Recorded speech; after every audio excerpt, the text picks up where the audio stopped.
akhwi fitnah, zalim, lak-nyalaan misalnya. Kok nakoe orang misalnya. Sombong, tak bagi karena benturan assalamualaikum. Assalamualaikum warahmatullahi wabarakatuh. Sahabat beriman, seperti biasa pembuatan video ini terinspirasi dari dawuh beliau Kiai Haji Raden Muhammad Khalil As'ad. Ini dia videonya. Kenapa mun bade saya membahayakan badan rampok, misalnya rampok sama ebeke karena mengganggu kedamaian. Kenapa mencela orang, mencaci mata ibeki mengganggu assalamualaikum, benturan dengan assalamualaikum. Akhwi fitnah, zalim, lak-nyalaan misalnya. Kok nakoe orang misalnya. Sombong, tak ibeki karena benturan assalamualaikum. Ngani aja, menghina, meremehkan orang misalnya lagi. Ini karena bentoran assalamualaikum. Di dalam Islam, kita dilarang untuk berperilaku buruk, seperti yang sudah disebutkan dalam cuplikan video barusan. Mencaci maki, menghina, memfitnah, meremehkan orang lain, dan yang lainnya. Semua itu adalah perilaku yang tercela. Di era perkembangan zaman yang menyuguhkan kemajuan teknologi dan informasi, seperti contoh perkembangan media sosial, kerap kali kita dipertontonkan dengan isi media yang penuh hujatan, saling mencaci maki, saling hina, saling meremehkan, saling berebut menang, dan yang lainnya. Baik dari konten video, foto, ataupun berita lainnya. Sehingga hal tersebut yang menuntut kita untuk lebih bijak di dalam menggunakan media sosial. Baik kita yang berprofesi sebagai pelajar ataupun pengajar. Berprofesi sebagai penuntut ilmu atau orang yang memberikan ilmu. Penyimak atau menjadi orang yang disimak.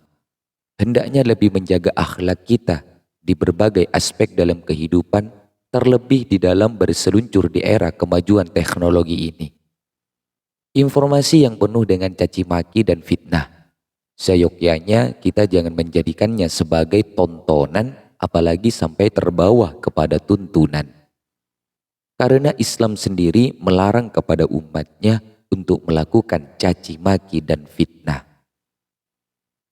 Sikap santun dalam berdialog, lemah lembut dalam berbicara, halus dalam penyampaian pesan merupakan jalan tengah yang membuat orang lain simpati, apalagi kita sebagai seorang pelajar yang tentu memiliki predikat sebagai orang terpelajar.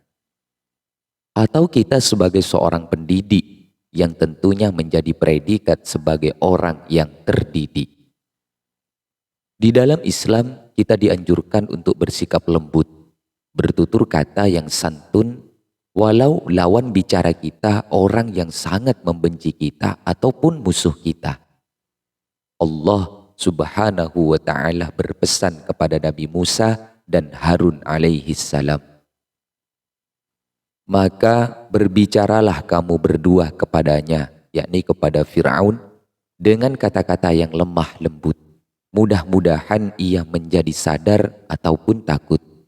Al-Quran Surah Toha ayat 44. Ibnu Katsir rahimahullahu ketika mengomentari ayat ini berkata, ada pelajaran sangat berharga yang dapat dipetik dari ayat di atas, yaitu bahwa Fir'aun yang terkenal keangkuhan dan arogansinya, sementara Musa alaihissalam sebaik-baik manusia pilihan Allah saat itu.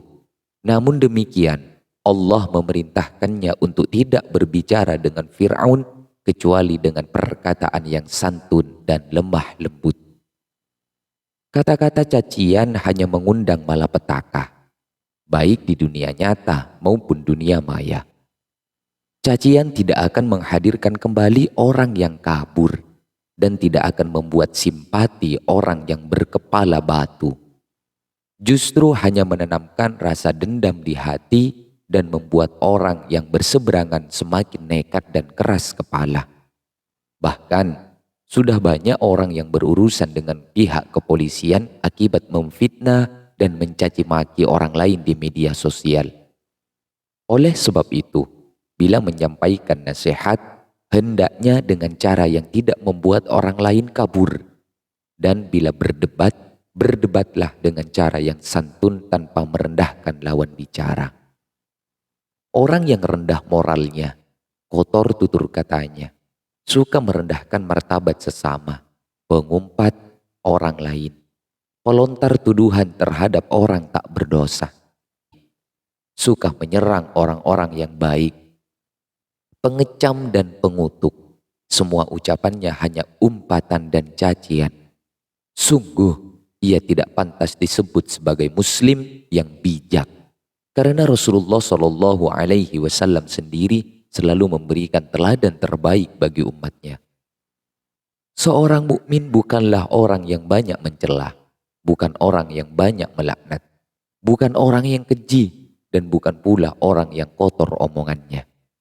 Rasulullah Shallallahu Alaihi Wasallam bukanlah pencela, pengecam, dan pengutuk.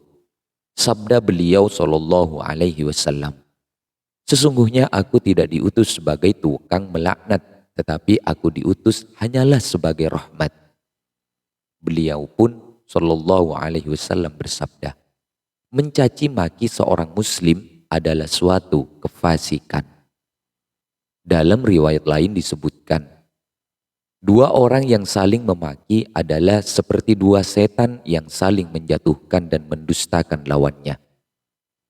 Jabir bin Salim radhiyallahu anhu bercerita, aku berkata, buatlah ikatan perjanjian denganku ya Rasulullah.